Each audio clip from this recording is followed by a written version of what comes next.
मसीह के ज़िंदा और जलाली नाम में सबको सलाम। खुदावंद खुदा का शुक्र करते हैं आज के दिन के लिए, नई सुबह के लिए, ज़िंदगी के लिए, सलामती के लिए कि खुदा ने गुज़रे वक्तों में, गुज़रे पलों में हम सब की हिफाजत की। इसी तरह आने वाला एक एक पल, एक एक घड़ी बाप जी आपके पाक हाथों में दे देते हैं, आपकी पाक मर्ज़ी को मांगते हैं और आपके पाक कदमों को मांगते, ताकि सारा दिन आपकी पाक हजूरी में रहें और आपके कदमों पे चलकर कामयाब हों और आपके कलाम को, जो मुंह की बातें हैं, सच्ची हैं, अटल हैं, उन्हें ले लें। जिस तरह शरीयत का खुदा का कलाम कहता है, शरीयत की ये किताब तेरे मुंह से ना हटे, बल्कि दिन रात तुझे इसका क्या है, ध्यान हो, इसमें चल और इस पर अमल कर। जो कुछ लिखा है बड़े एहतियात से इस पर अमल करे, ताकि तू इकबाल बंद हो और तुझे अच्छी राह नसीब हो, कामयाबी की, फतेहाबी की। Hallelujah, hallelujah. खुदा ने ये कलाम हम सब के लिए दिया है और हम सब को दिन रात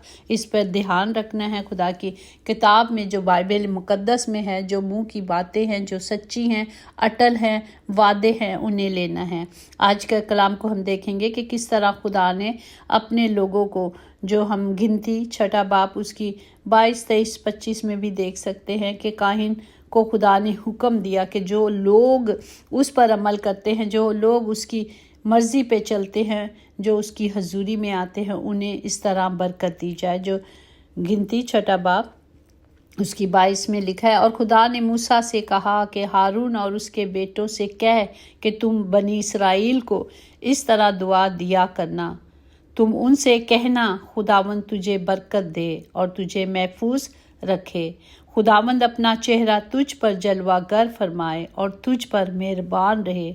खुदावंद अपना चेहरा तेरी तरफ मुतवज्जो करे और तुझे सलामती बख्शे। आमीन।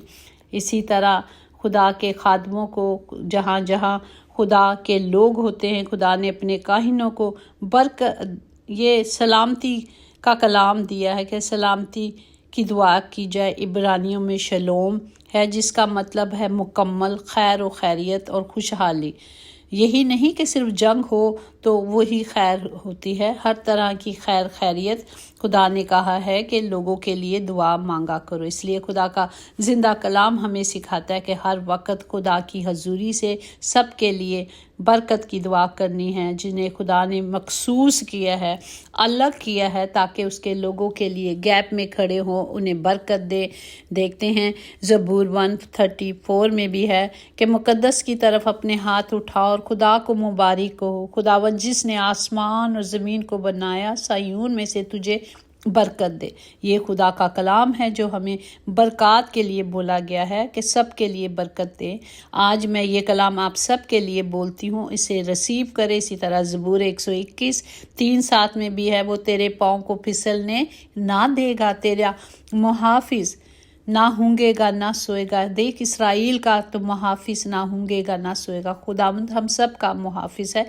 खुदावंद हमारे दाहिने हाथ पर हमारा साहिबान है। ना आफ्ताब दिन को जर पहुँचाएगा, ना महाताब रात को।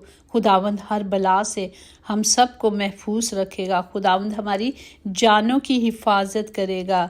आमीन। ये कलाम, ये वादे खुदा ने अपने लोगों के लिए कहे हैं, ताकि लोग उसे लें, उसे रिसीव करें और उस कलाम को अपने अंदर रखें। हर वक्त उठते बैठते चलते फिरते इस कलाम पर ध्यान करें। और इसी तरह ज़बूर 31:16 में भी है कि अपने चेहरे को अपने बंदे पे जलवागर फरमाए, अपनी शफ़क़त से मुझे बचाए। आमीन। इस कलाम को अपने पे क्लेम करा करे, अपने पे बोला करे, ताकि खुदा के वादे हम सब की ज़िंदगी में पूरे हों। खुदावंद इस कलाम के वसीले से हम सब को बरकत दे। खुदा से मांगे। ज़बूर 119 उसकी 135 में लिखा है कि अपने चेहरा अपने बंदों पर जलवागर फरमा। हालेलुया। और मुझे अपने आइन सिखा। जब हम खुदा के कलाम को सीखेंगे, जब खुदा के कलाम के मुताबिक चलेंगे, तो वो हमारी राहों को हमवार किया है, हमारी राहों को انہوں نے ہموار کر کے ایک راستہ دکھایا، ہم اس راستے پہ چل کر ہمیشہ کی اور ابدی زندگی پائیں گے۔ خداوند اس کلام کے وسیلے سے آپ سب کو برکت دے، اور خدا کا کلام اور اس کے وعدے ہمیشہ ہم سب کی زندگی میں پورے ہوتے رہیں۔ یہ تب پورے ہوں گے جب ہم خدا کے وفادار ہوں گے، جب ہم خدا کے حکموں کو مانیں گے، جب ہم خدا کی پاک مرضی پہ چلیں گے۔ تو خدا کا کلام ہمیں سکھاتا ہے، یسوع مسیح نے فرمایا اگر تو زندگی میں داخل ہونا چاہتا ہے تو حکموں پر عمل کر۔ آمین۔ ہمیں بس خدا کے حکموں کو ماننا ہے اور اس کی مرضی پہ چلنا ہے تاکہ باپ کا کلام ہماری زندگی میں پورا ہو۔ یسوع کے نام سے آمین۔ خدا کا فضل، خدا کی محبت، اس کی رحمت اور اس کی تسلی اور برکات ہمیشہ آپ سب کے ساتھ اب سے لے کر ہمیشہ تک ہوتی رہے، اور خداوند کے نگہداشت فرشتے ہر گھڑی، ہر وقت، ہر جگہ آپ سب کی حفاظت کریں۔ آمین۔ یقیناً بھلائی اور رحمت عمر بھر ہم سب کے ساتھ رہے گی، اور ہم ہمیشہ اپنے باپ کے گھر میں سکونت کریں گے۔ آمین۔ God bless you all.